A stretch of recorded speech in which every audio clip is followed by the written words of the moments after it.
Hello dear students, welcome to the lecture of organic chemistry. In this lecture, I am going to discuss about stereochemistry of SN1 reaction.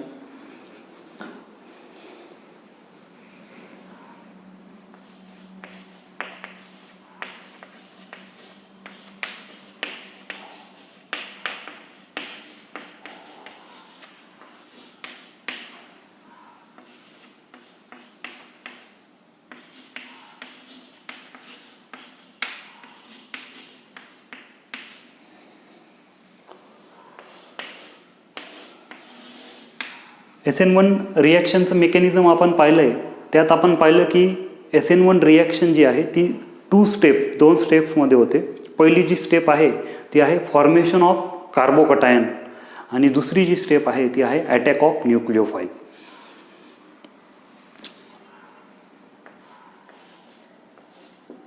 आपल्याला माहिती आहे nucleophilic substitution रिॲक्शनमध्ये carbon हा hetero अटॉमला bonded असतो की जो living ग्रुपसुद्धा असतो. आणि या ठिकाणी आपण 3 अल्किल ग्रुप दाखवूयात, R1, R2 आणि हा तिसरा जो असेल तो असेल आपला R3.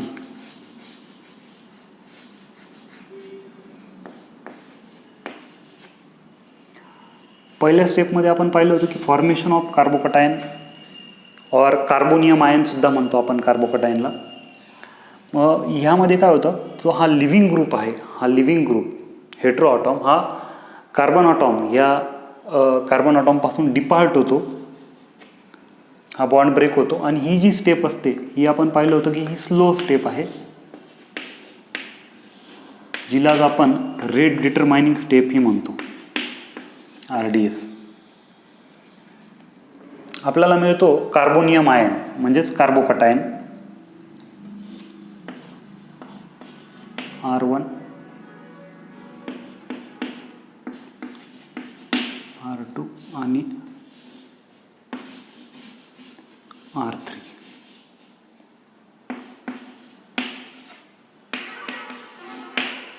हा असा कार्बोनियम आयन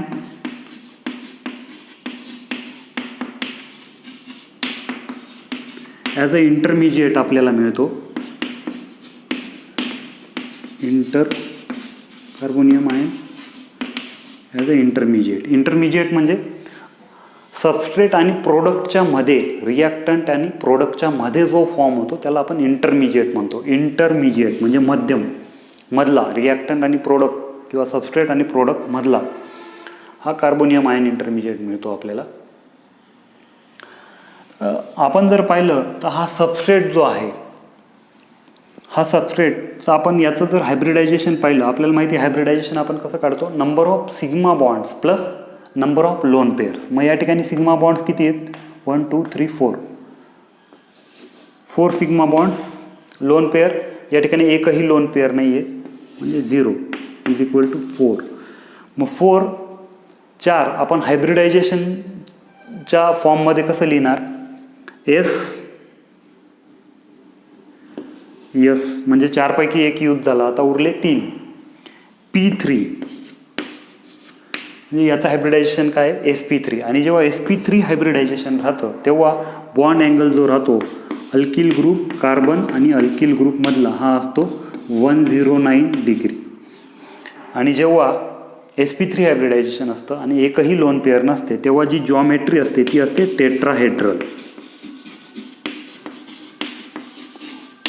टेट्राहेड्रल जॉमेट्री. मग या ठिकाणी जर आपण पाहिलं तर या ठिकाणी थोडी स्टेरिक क्राउडिंग आहे आणि प्लेनॅरिटी थोडी डिस्टर्ब आहे, कारण बॉन्ड अँगल जो आहे तो 109 डिग्री आहे. आता आपण या कार्बोनियम आयन इंटरमिजिएटचा हायब्रिडायझेशन पाहूयात. Number of sigma bonds plus number of lone pair. या ठिकाणी सिग्मा बॉन्ड किती आहेत, 3. लोन पेअर एकही नाही, 3. याचा परिणाम 3ला आपण हायब्रिडायझेशन फॉर्ममध्ये कसं लिहू, S 3 पैकी 1 यूज झाला, S उरले 2 म्हणजे P2. जेव्हा sp2 हायब्रिडायझेशन असतं तेव्हा बॉन्ड अँगल जो असतो अल्किल ग्रुप कार्बन आणि अल्किल ग्रुपमधला हा असतो 120 डिग्री. आणि जॉमेट्री जी असते ती असते ट्रायगोनल प्लेनर.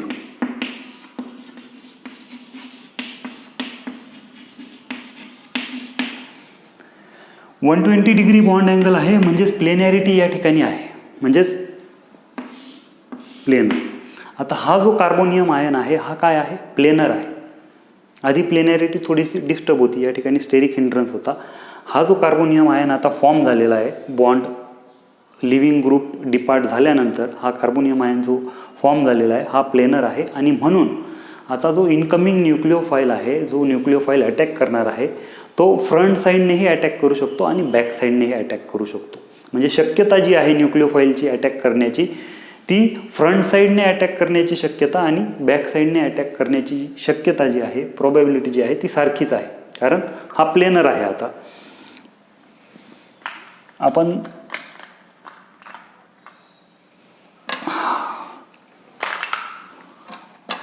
आधी जो सबस्ट्रेट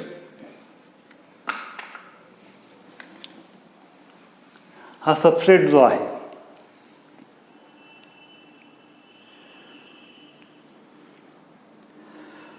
हा इकडे समजा कार्बन ॲटॉम आहे, सेंट्रल कार्बन ॲटॉम, आणि हा जो आहे हा इकडे लिव्हिंग ग्रुप आहे. हा R1,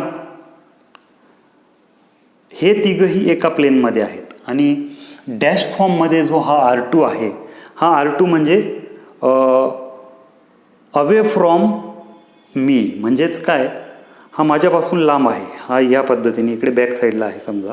हा R2 मागे आहे, हे प्लेनमध्ये आहेत, हा R2 मागे.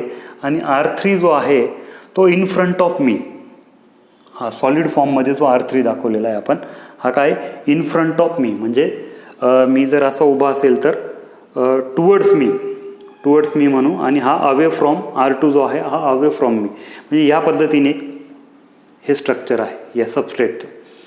आता काय होईल, हा ब्रोमीन जो आहे, ब्रोमीन ॲटॉम डिपार्ट झाल्यानंतर या सबस्ट्रेटपासून, आता हे जे तिघं आहेत R1, R2 आणि R3, हे एका प्लेनमध्ये येऊन गेलेत या पद्धतीने.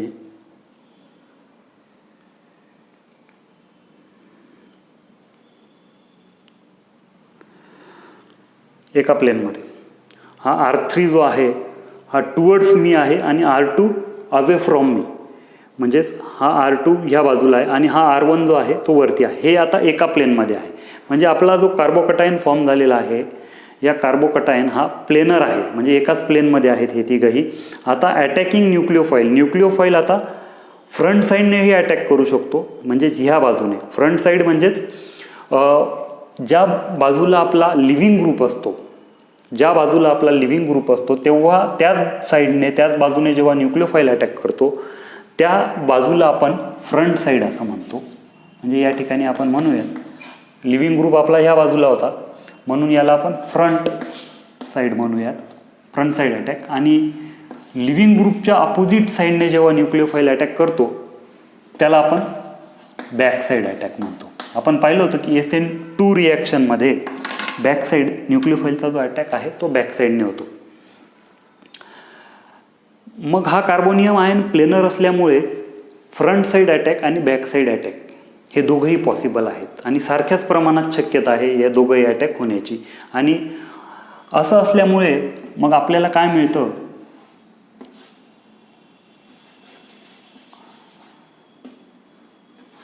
आता न्यूक्लिओफाईल दोघंही बाजूने अटॅक करू शकतो.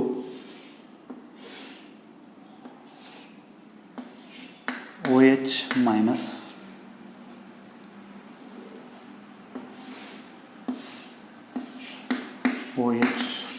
हा आपला न्यूक्लिओफाईल आहे. लिव्हिंग ग्रुप ज्या बाजूला होता त्याच बाजूने जेव्हा अटॅक होतो त्याला आपण फ्रंट साईड अटॅक म्हणतो.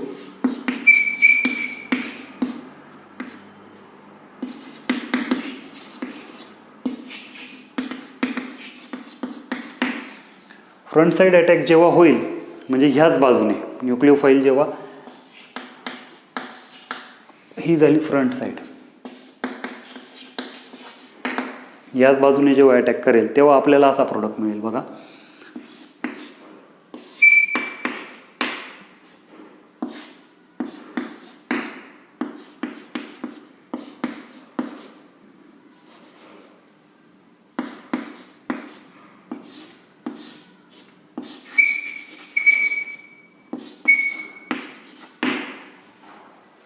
हा असा प्रोडक्ट आपल्याला मिळेल.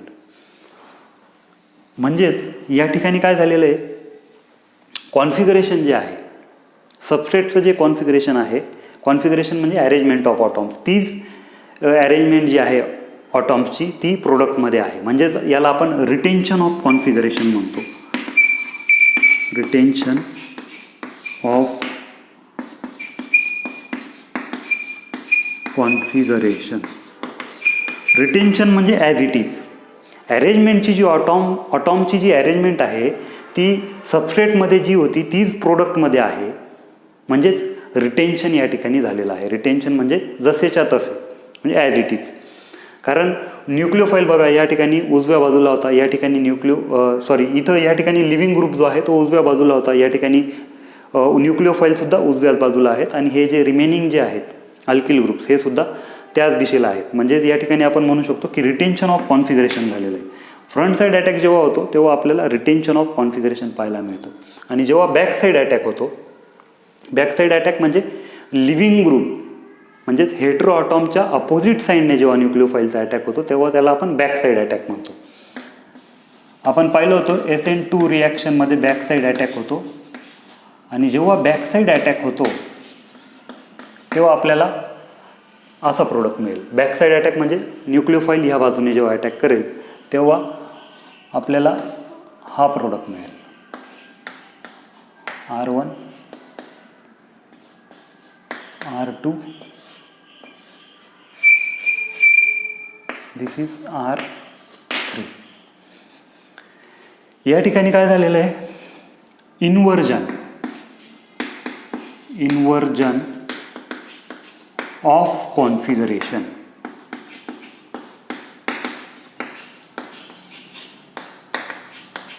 इन्व्हर्जन म्हणजेच रिव्हर्स, उलट होणे. या ठिकाणी जी अरेंजमेंट आहे किंवा कॉन्फिगरेशन म्हणजे अरेंजमेंट ऑफ ऑटॉम्स, या ठिकाणी ऑटॉम्सची जी अरेंजमेंट आहे ती रिव्हर्स झालेली आहे, इन्व्हर्ट झालेली आहे. म्हणजेच आपण याला म्हणतो इन्व्हर्जन ऑफ कॉन्फिगरेशन. म्हणजेच बॅक साईड अटॅक जेव्हा होईल तेव्हा इन्व्हर्जन ऑफ कॉन्फिगरेशन आणि फ्रंट साईड अटॅक जेव्हा होईल तेव्हा retention of configuration. Carbonium ion जो आहे हा प्लेनर असल्यामुळे ह्या दोघंही शक्यता आहेत. म्हणजेच याचं एक्सप्लेनेशन आपण असं म्हणू शकतो, in SN1 reaction there is formation of carbonium ion intermediate in slow step, that is in rate determining step. This carbonium ion is planar. Due to this, or so that the nucleophile attacks from either side, that is from front side as well as from back side with equal probability, leads to the formation of pair of enantiomers with equal proportion, that is racemic mixture is obtained. म्हणजेच काय, या ठिकाणी हा carbonium ion planar असल्यामुळे न्यूक्लिओफाईलची जी शक्यता आहे attack करण्याची ती दोघंही बाजूने सारखीच आहे. आणि म्हणून जेव्हा 50% इन्व्हर्जन आणि 50% रिटेन्शन जेव्हा होतं तेव्हा आपण असं म्हणतो की रेसमिक मिक्सचर आपल्याला मिळतं. Racemic mixture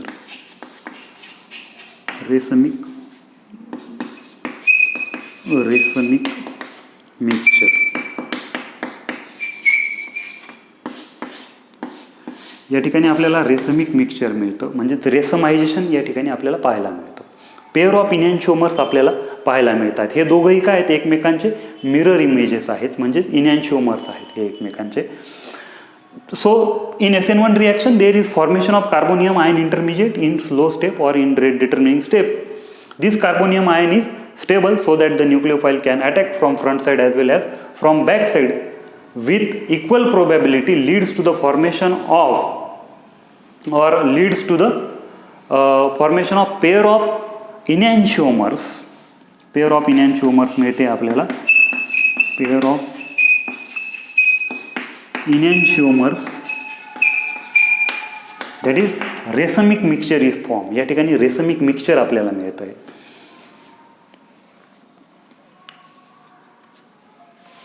However, 100% of racemization is rarely observed. 100% रेसमायझेशन आपल्याला खूप क्वचितच पाहायला मिळतं. मग हे racemization or the proportion of inversion the proportion of inversion and retention depends on following 2 factors.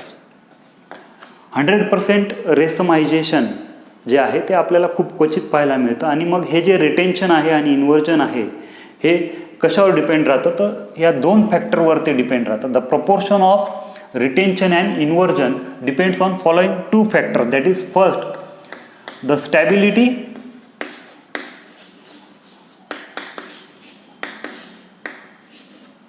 Of carbonium ion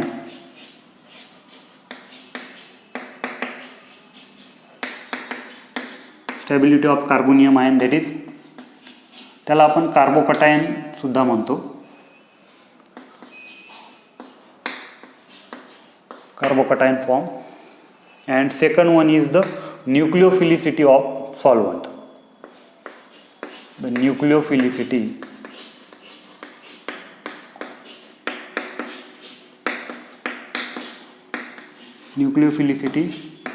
of the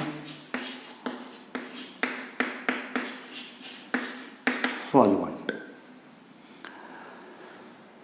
म्हणजेच रिटेन्शन होईल का इन्व्हर्जन होईल हे कशावर डिपेंड आहे, तर stability of carbonium ion form.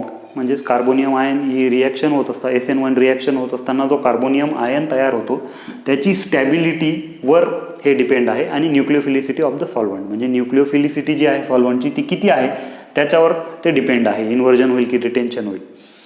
मग आपण पहिला जो फॅक्टर आहे the stability of carbonium ion ते पाहूयात. If the stability of the carbonium ion, समजा कार्बोनियम आयन आहे,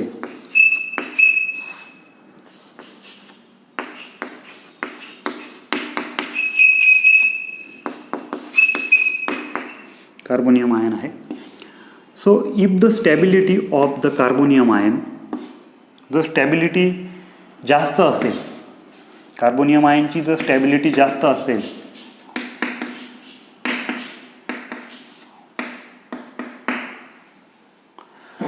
कार्बोनियम आयन जो तयार होतो इंटरमिजिएट म्हणून त्याची जर स्टॅबिलिटी जास्त असेल तर न्यूक्लिओफाईल जो आहे तो फ्रंट साईडनेही अटॅक करू शकतो आणि बॅक साईडनेही अटॅक करू शकतो.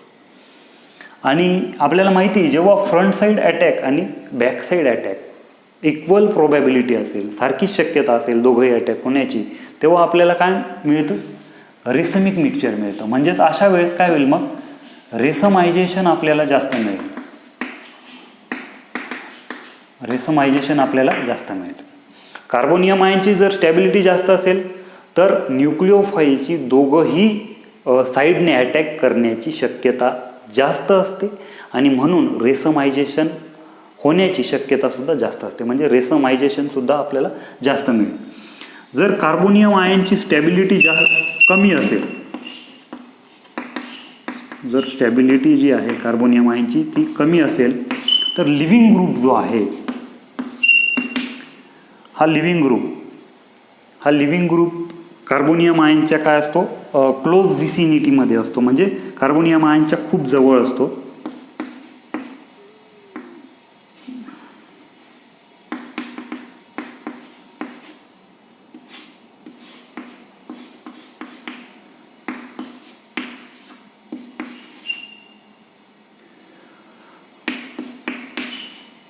न्यूक्लिओफाईल या ठिकाणी लिव्हिंग ग्रुप आपला काय Br- आणि न्यूक्लिओफाईल जो असेल तो. जेव्हा कार्बोनियम आयनची स्टॅबिलिटी खूप कमी असते तेव्हा हा जो लिव्हिंग ग्रुप असतो हा कार्बोनियम आयनच्या जवळच असतो. आणि यामुळे काय होतं, जो न्यूक्लिओफाईल आहे तो फ्रंट साईडने अटॅक करू शकणार नाही. कारण काय, due to steric repulsion and electrostatic repulsion. कारण न्यूक्लिओफाईल आपण पाहिलं आहे ते स्टेरिक रिपल्शन आणि इलेक्ट्रोस्टॅटिक रिपल्शन. हा कार्बोनियम आयनच्या जवळच असल्यामुळे काय होईल, फ्रंट साईड अटॅक जो आहे, front side attack, this prevents the front side attack. Front side attack होणार नाही, prevent the front side attack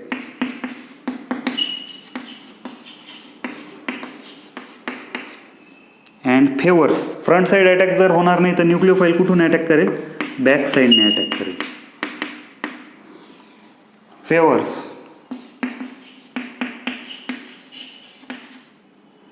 back side attack.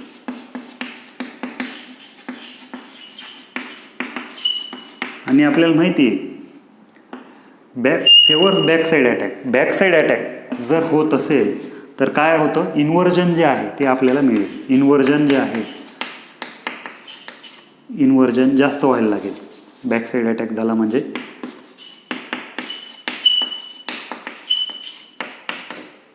Inversion आपल्याला जास्त पाहायला मिळेल. मग if the stability of carbonium ion is more, if the stability of carbonium ion is more, then the nucleophile attacks from either side, that is from front side as well as back side, and the degree of racemization is more. Stability जर carbonium आयनची जास्त असेल तर nucleophile जो आहे तो दोघंही साईडने attack करेल आणि रेसमायझेशन जे आहे ते जास्त प्रमाणात होईल. आणि स्टॅबिलिटी जी आहे, if the stability of carbonium ion is less, if the stability of carbonium ion is less, then the leaving group remains in its close vicinity. रिमेन्स इन इट्स क्लोज विसिनिटी म्हणजे कार्बोनियम आयनच्या जवळ हा लिव्हिंग ग्रुप असतो. Remains in its close vicinity. This prevents the front side attack of nucleophile and favors the backside attack.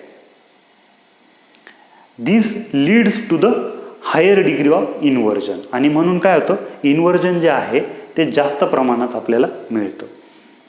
म्हणजेच काय, carbonium आयनची जर स्टॅबिलिटी जास्त असेल तर आपल्याला रेसमायझेशन जास्त मिळेल. कार्बोनियमची स्टॅबिलिटी जर कमी असेल तर आपल्याला रेसमायझेशन कमी मिळेल. कारण त्या ठिकाणी काय होतं, इन्व्हर्जन जास्त व्हायला लागतं, म्हणून रेसमायझेशन आपल्याला कमी मिळेल. रेसमिक मिक्सचर कमी मिळेल, म्हणजेच रेसमायझेशन कमी होईल त्या ठिकाणी. मग याचं जर आपल्याला एक्झाम्पल पाहायचं असेल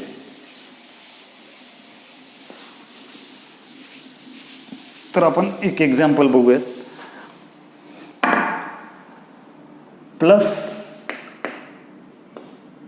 PH CH bond CH3 bond Cl. आणि दुसरा जो एक आहे कंपाऊंड तो आहे C6H11 bond CH bond CH3 bond Cl. समजा आपण याला A म्हणूयात आणि याला B म्हणूयात. So the compound A on solvolysis, याचं जर आपण सॉल्व्होलिसिस केलं, सॉल्व्होलिसिस म्हणजे न्यूक्लिओफिलिक सबस्टिट्यूशन रिॲक्शनच असते, त्या ठिकाणी फक्त सॉल्व्हंट न्यूक्लिओफाईल म्हणून ॲक्ट होतो, त्याला आपण सॉल्व्होलिसिस म्हणतो. So A on solvolysis leads to 98% of रेसमायझेशन.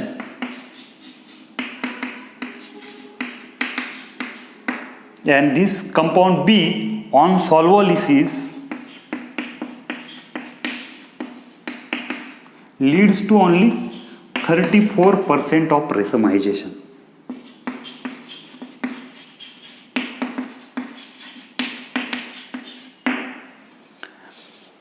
हा जो कंपाऊंड आहे याचं जर आपण सॉल्व्होलिसिस केलं म्हणजे जेव्हा सॉल्व्हंट मॉलिक्यूल न्यूक्लिओफाईल म्हणून ॲक्ट होईल या न्यूक्लिओफिलिक सबस्टिट्यूशन रिॲक्शनमध्ये, तेव्हा आपल्याला 98% रेसमायझेशन पाहायला मिळतं.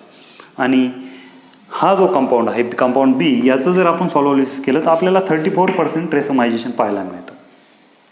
मग असं का होतं, तर आपण आत्ता जो फॅक्टर पाहिला स्टॅबिलिटी ऑफ कार्बोनियम आयन, हे याचं रिझन आहे.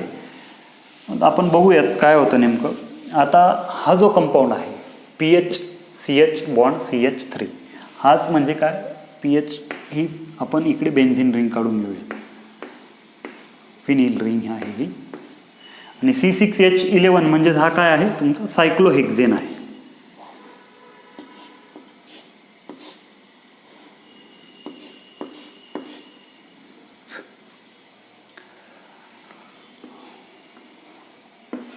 मग आपण पाहूयात आता की कोणाचा कार्बोनियम आयन जास्त स्टेबल आहे. कंपाऊंड एचा कार्बोनियम आयन जास्त स्टेबल आहे की कंपाऊंड बी पासून तयार होणारा कार्बोनियम आयन जास्त स्टेबल आहे. पहिली जी स्टेप आहे, आपल्याला माहिती carbonium ion formation of carbocation केव्हा होतं, जेव्हा लिव्हिंग ग्रुप जो आहे तो डिपार्ट होतो. हा डिपार्ट झाला. यापासून तयार होणारा जो कार्बोनियम आयन आहे तो असा आहे.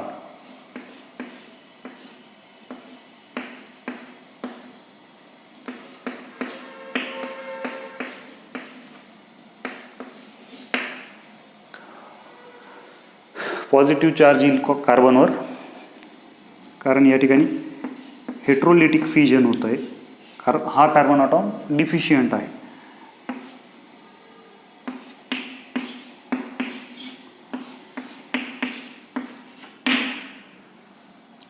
हे दोन कार्बोनियम आयन तयार झाले. म्हणजे हा ए पासून तयार होणारा कार्बोनियम आयन आहे आणि हा बी पासून तयार होणारा कार्बोनियम आयन आहे. मग हा जो कार्बोनियम आयन आहे हा याची स्टॅबिलिटी जास्त आहे. याची स्टॅबिलिटी जास्त आहे आणि याची स्टॅबिलिटी काय आहे, खूप कमी आहे.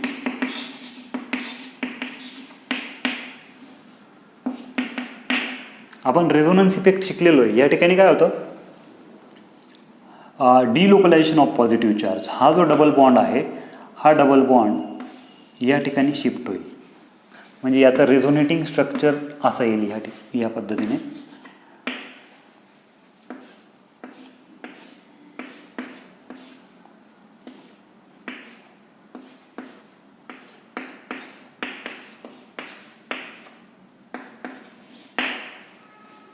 हे एक रेझोनेटिंग स्ट्रक्चर झालं.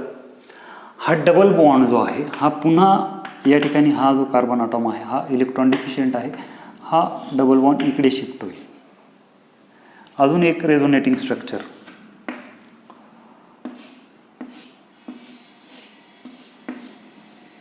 हा डबल बॉन्ड आता इकडे शिफ्ट झालेला आहे.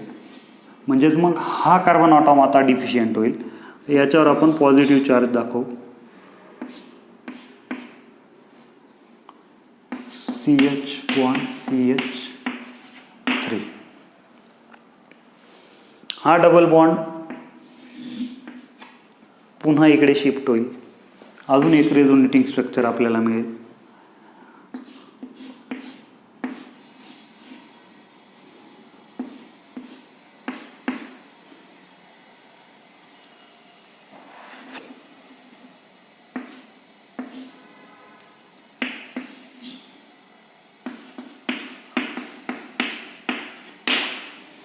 हा डबल बॉन्ड इकडे शिफ्ट झाला म्हणजे हा कार्बन ॲटॉम आपण या कार्बन ॲटॉमवर पॉझिटिव्ह चार्ज दाखवू.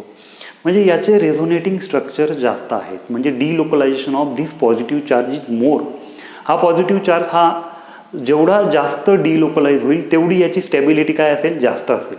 या ठिकाणी पॉझिटिव्ह चार्ज काय होतोय, या कार्बनवरचा पॉझिटिव्ह चार्ज इकडे तिकडे असा डिलोकलाइज होतोय, शिफ्ट होतोय आणि म्हणून याची स्टॅबिलिटी जास्त असते. आपण रेझोनन्स इफेक्टमध्ये पाहिलं आहे की more the resonating structures of the carbocation more is the stability of that carbocation आणि म्हणून याची स्टॅबिलिटी जास्त आहे. या ठिकाणी हा जो कार्बोनियम आयन आहे हा स्टॅबिलाइज नाही होत रेझोनन्सने, कारण या ठिकाणी डबल बॉन्ड सिस्टीम नाही आहे. म्हणून याची स्टॅबिलिटी काय आहे, कमी आहे. आणि आपल्याला माहिती आहे जेव्हा स्टॅबिलिटी जास्त असते तेव्हा काय होतं, रेसमायझेशन जास्त होतं आणि म्हणून याचं 98% आपल्याला रेसमायझेशन पाहायला मिळतं. या ठिकाणी हा कार्बोकॅटायन जो आहे कार्बोनियम आयन इंटरमिजिएट हा कमी स्टेबल आहे आणि म्हणून या ठिकाणी आपल्याला 34% रेसमायझेशन पाहायला मिळतं. So in compound A the carbonium ion form is stabilized by resonance, hence leads to 98% of racemization. In compound B, the carbonium ion form does not stabilize or cannot stabilize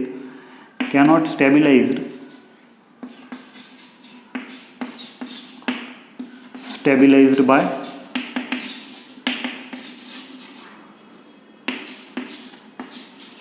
resonance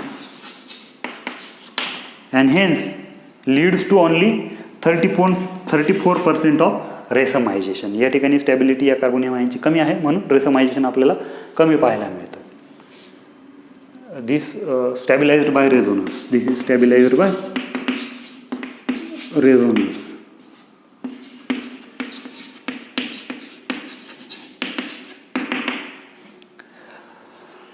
so हे एक reason आहे, याची resonating structure जास्त आहेत म्हणून याची stability जास्त आहे. आणि आपल्याला माहिती आहे ज्याची स्टॅबिलिटी जास्त असते त्या केसमध्ये आपल्याला रेसमायझेशन जास्त पाहायला मिळतं.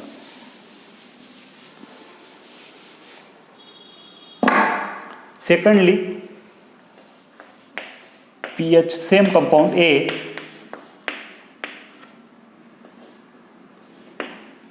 याचं जर आपण सॉल्व्होलिसिस केलं, on सॉल्व्होलिसिस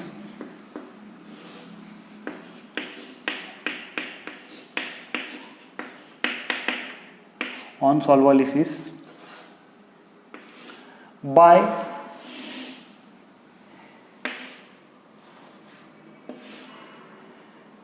20% of water and 80% of acetone leads to 98% of racemization. And the same compound under similar condition on solubilisis by only water, that is 100% of water,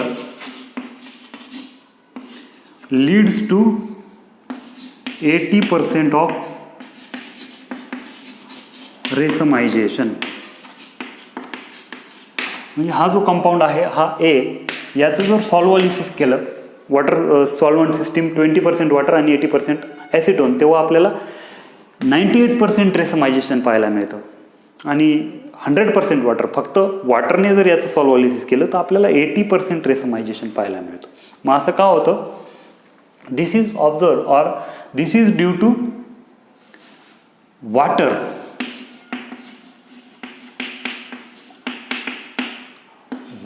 is more nucleophilic than acetone. Water जे ते काय more nucleophilic आहे than acetone. Acetone न्यूक्लिओफिलिकच नाही आहे. So water is more nucleophilic than acetone. So as the percentage of water is increases, the proportion of backside attack, the proportion of backside attack or the probability of backside attack is increases. Percentage of water is increases, the proportion of backside attack is increases, and this leads to the, आणि याच्यामुळे काय होतं, inversion of configuration, and this leads to the higher degree of inversion. आणि म्हणून inversion काय होतं, वाढतं. वॉटरचं जर पर्सेंटेज वाढवलं तर काय होईल, बॅकसाईड अटॅक होण्याची शक्यता जास्त होऊन जाते आणि म्हणून इन्व्हर्जन जास्त होतं. आणि म्हणून या ठिकाणी 100% वॉटर जेव्हा असेल तेव्हा रेसमायझेशन जे आहे ते कमी होऊन जातं. रेसमायझेशन कमी का बरं होऊन जातं, कारण इन्व्हर्जन वाढून जातं आणि म्हणून रेसमायझेशन जे आहे, प्रमाण जे आहे रेसमायझेशनचं ते कमी होऊन जातं. So this is all about the stereochemistry of SN1 reaction. मग आपण SN1 रिॲक्शनच्या स्टेरिओकेमिस्ट्रीमध्ये पाहिलं की SN1 रिॲक्शनमध्ये जी पहिली स्टेप आहे, फॉर्मेशन ऑफ कार्बोकटायन इंटरमिजिएट.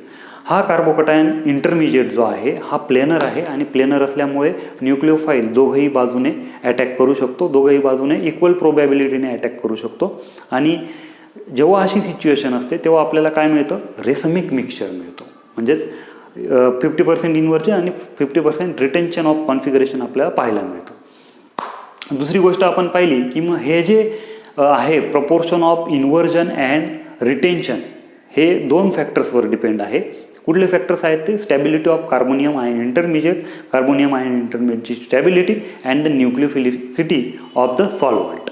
मग स्टॅबिलिटी ऑफ कार्बोनियम आयन इंटरमिजिएटमध्ये आपण पाहिलं की ज्या सबस्ट्रेटमध्ये जो कार्बोकटायन फॉर्म होतो, कार्बोनियम आयन इंटरमिजिएट फॉर्म होतो, त्याची स्टॅबिलिटी जर जास्त असेल तर रेसमायझेशन आपल्याला जास्त पाहायला मिळतं. आणि स्टॅबिलिटी कार्बोनियम आयन इंटरमिजिएटची जर कमी असेल तर अशा केसमध्ये आपल्याला इन्व्हर्जन पाहायला मिळतं, म्हणजे रेसमायझेशन कमी पाहायला मिळतं. न्यूक्लिओफिलिसिटी ऑफ द सॉल्व्हंटमध्ये आपण पाहिलं की जर मोर न्यूक्लिओफिलिक असेल सॉल्व्हंट, तर अशा केसमध्ये रेसमायझेशन आपल्या कमी पाहायला मिळतं. रेसमायझेशन कमी पाहायला मिळतं म्हणजेच या ठिकाणी काय होतं, इन्व्हर्जन जे आहे इन्व्हर्जन जास्त होतं, म्हणून रेसमायझेशन कमी पाहायला मिळतं. तर हे 2 फॅक्टर्स आहेत. So this is all about the stereochemistry of SN1 reaction. Thank you.